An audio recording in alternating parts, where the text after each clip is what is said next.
Hello दोस्तों, कैसे हो आप सब। मैं हूं अमित तिवारी। आज की वीडियो बहुत ही ज़्यादा इंपॉर्टेंट होने वाली है।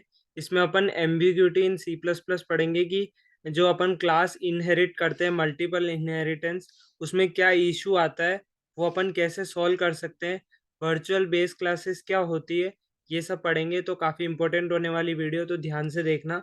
तो अगर अपन सबसे पहले देखें कि मल्टीपल इनहेरिटेंस में एम्बिग्यूटी क्या आती है, तो वो देखेंगे। अपन कोड भी देखेंगे इसका अच्छे से कि कोड के थ्रू कैसे आप समझ सकते हो। और जावा में मल्टीपल इनहेरिटेंस नहीं होता है, सी प्लस प्लस में होता है। तो इसमें कोई इशू आता है, उसको अपन वर्चुअल बेस क्लास के थ्रू अपन सॉल्व करते हैं। तो अपन वो देखते हैं सबसे पहले।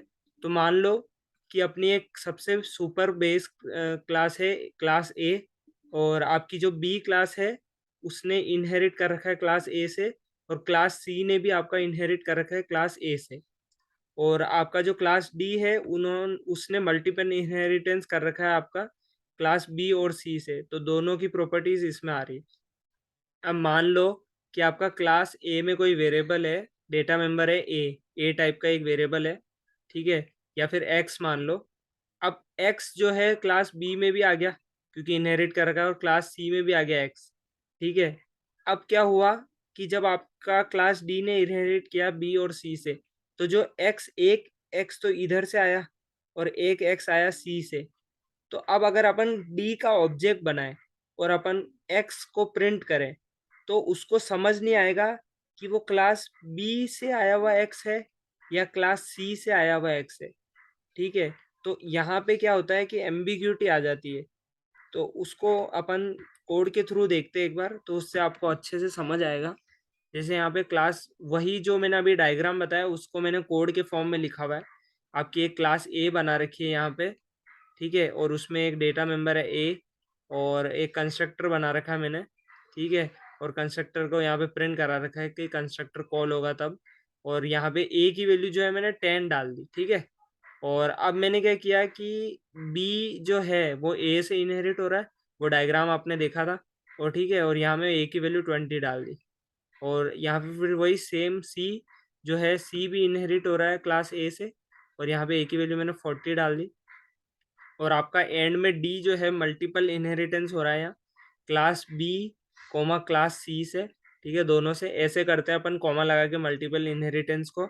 और जो है आपका डी कंस्ट्रक्टर बना रखा है, ठीक है। अब मैंने जैसे यहाँ पे डी का एक ऑब्जेक्ट बनाया, ये वाली डी क्लास का, ठीक है। और यहाँ पे मैंने क्या किया, ओबीजे ऑब्जेक्ट जो है डॉट ए मैंने प्रिंट करा के देखा। अब देखो, ए सबसे ऊपर यहाँ पे। तो अपन ने देखा इनहेरिटेंस जब भी होता है तो वो उसके डिराइव क्लास में भी आ जाता है, तो ए यहाँ पे इन सब में आ जाएगा, तो डी में भी आ जाएगा। लेकिन अगर मैं इस प्रोग्राम को रन कराऊं, तो अब रन कराने पर यहाँ क्या आता है, एरर आ जाती है कि request for a member A is ambiguous. अब क्या होता है, ये एरर क्यों आती है, वो ध्यान से देखना। कि यहाँ पे जो है आपका क्या हो रहा है कि ओबीजे डॉट ए लिखा, तो उसको समझ नहीं आ रहा है कि इस डी क्लास में जो ओबी आपका ए आया है, वो बी क्लास से ए आया है या फिर जो है सी क्लास से आया है। देखो मैं आपको एक बार आपको ये वाली लाइन एरर दे रही है, तो इसको हटा देते हैं, सिर्फ डी का ऑब्जेक्ट है। तो कंस्ट्रक्टर कॉल कैसे हो रहा है वो आपको दिखाता हूँ। अब जैसे आपका यहाँ पे आपको अगर दिख रहा होगा, सबसे पहले जो है आपका कंस्ट्रक्टर ए प्रिंट हुआ, फिर बी हुआ, फिर ए, फिर सी, फिर डी। देखो, ए का कंस्ट्रक्टर जो है वो 2 बार प्रिंट हुआ, यहाँ पे भी हुआ और यहाँ पे भी हुआ। तो अब ये क्या है कि एम्बिग्यूटी है। क्यों? एक क्या हुआ कि डी के थ्रू हुआ, और एक जो है सी के थ्रू हुआ, तो दो तरफ से हुआ। तो यहाँ पे क्या है कि आपका जो ए वेरिएबल है यहाँ पे, ये क्या है कि ए वेरिएबल जो है वो एम्बिग्यूटी क्रिएट कर रहा है। तो अपन इसको कैसे रिजॉल्व कर सकते हैं, जैसे अगर अपन इस डायग्राम में फिर से जाएं, तो यहाँ पे देखो, एक एक ए इधर से आया, और एक ए इधर से आया। तो अब दो तरफ से ए आ रहा है। मान लो इस बी क्लास के थ्रू ए आया, उसकी वैल्यू 20 है, और सी से आया जिसकी 40 है।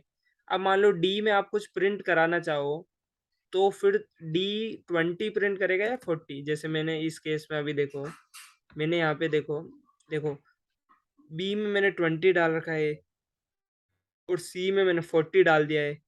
अब यहाँ पे दोनों से आ रहा है, अब वो 20 प्रिंट करेगा या 40, तो ये दिक्कत हो गई, क्योंकि यहाँ पे ए जो है दो तरफ से आ रहा है। अब अपन एम्बिग्यूटी को रिजॉल्व करने के लिए अपन वर्चुअल बेस क्लास का यूज करते हैं। तो अपन जब भी यहाँ पे इनहेरिट करते हैं तो अपन क्या करते हैं, वर्चुअली इनहेरिट करते हैं। तो यहाँ पे मैंने वर्चुअल लिख दिया, ठीक है। तो वर्चुअल कीवर्ड लिख दिया। अब देखो यहाँ पे ध्यान से देखना सिंटेक्स, पब्लिक के बाद मैंने वर्चुअल लगाया इनहेरिट में। अपन आगे भी लगा सकते हैं, मतलब जरूरी नहीं है पब्लिक के बाद वर्चुअल लगाए, अपन वर्चुअल पब्लिक ये भी लिख सकते हैं, ठीक है। तो अपन यहाँ पे दोनों जगह पे अपन ने वर्चुअली इनहेरिट करा दिया, ठीक है। अब अगर अपन रन करा के देखें तो देखो ए की वैल्यू आ गई 40।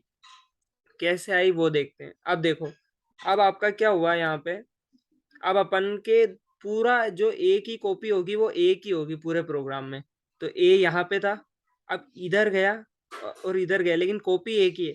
तो मान लो बी में मैंने कंस्ट्रक्टर में डाल दी ए की वैल्यू 20, ठीक है। अब मान लो उसके बाद अगर सी का कंस्ट्रक्टर कॉल हो रहा है तो बाद में ए की वैल्यू ओवरराइड हो गई, मतलब ए की वैल्यू 20 हुई थी, लेकिन अब बाद में इसका कॉलिंग हुआ तो इसकी कॉलिंग हुई तो ए की वैल्यू 20 से 40 हो गई, तो एंड में 40 प्रिंट हो गया। तो अगर हम कोड में देखें, देखो ध्यान से देखना आप, यहाँ पे रन कैसे हुआ।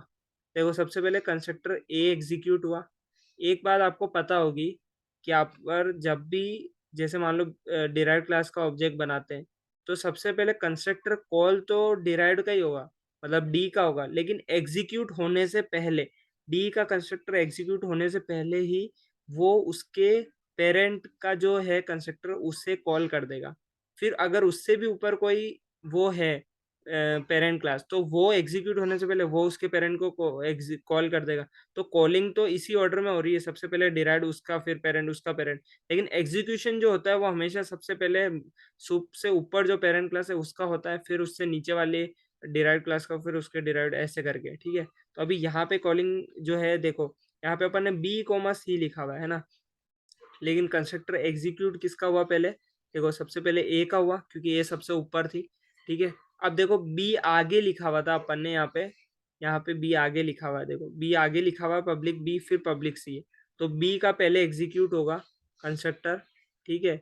और देखो यहाँ पे आप वर्चुअल लगाने के बाद जो कंस्ट्रक्टर है ए की कॉलिंग सिर्फ एक ही बार हुई है, जबकि वर्चुअल कीवर्ड नहीं लगा हुआ था, तब 2 बार कॉलिंग हो रही थी उसकी, ठीक है। तो बी हुआ, फिर सी हुआ, फिर डी हुआ, ठीक है। तो अब देखो क्या हुआ कि ए की वैल्यू 40 इसलिए आई क्योंकि सबसे पहले एक एग्जीक्यूट हुआ तो ए की वैल्यू हो गई 10, ठीक है।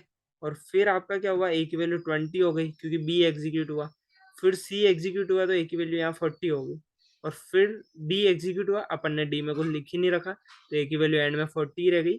और आपका जो है यहाँ पे अगर हम देखें तो यहाँ पे 40 आ गया।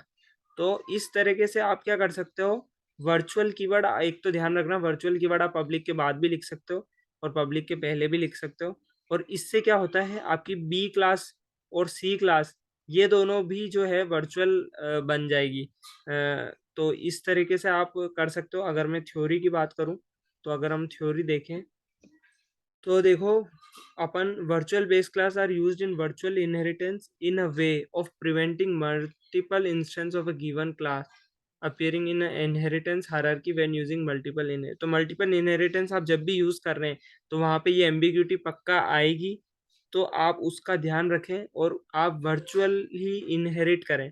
तो सिंटेक्स आपको मैंने बता ही दिया कि वर्चुअल आगे भी लिख सकते हो, वर्चुअल पीछे भी। अगर हम देखें कि नोट क्या है, ध्यान में रखना आपको, जो मैंने आपको अभी बताया कि virtual can be return before, और ये तो मैंने आपको बता दिया। और इसमें ध्यान रखना क्लास ए और मतलब अभी यहाँ देखो, the class A has just one data member A which is public. अब इसमें क्या है कि यहाँ पे देखो वर्चुअली इनहेरिट जब किया तो now class B and C become virtual base class and no duplication. अब जो ए की डेटा मेंबर होगा पूरे ही प्रोसेस में, तो डुप्लीकेसी का कोई सवाल ही नहीं होता, ठीक है ना। और वर्चुअल क्लास, और ये स्पेस भी ऑप्टिमाइज करती है क्योंकि जब पहले डुप्लीकेसी थी तो दो दो स्पेस क्रिएट हो रहे थे, जबकि अपन चाहते एक ही है, लेकिन अब क्या होगा, स्पेस भी ऑप्टिमाइज हो रहा है।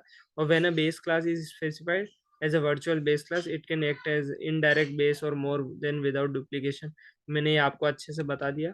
तो ये चीज़ थी, अभी मैंने कोड में भी आपको अच्छे से बता दिया कि क्या है। और आपको मैंने, अगर इसे अपन कमेंट करते हैं, और तो वर्चुअल जब नहीं लगा रहे थे तो भी मैंने आपको बता दिया कि जो कंस्ट्रक्टर है 2 बार कॉल हो रहा है, वर्चुअल लगाने के बाद कंस्ट्रक्टर भी एक ही बार कॉल हो रहा है। तो आई होप आपको वीडियो पसंद आई होगी, और वीडियो पसंद आए तो प्लीज़ लाइक करें और सब्सक्राइब ज़रूर कर देना। अगर ऊप्स की प्लेलिस्ट आपको अच्छी लग रही है तो शेयर ज़रूर करना। Thank you.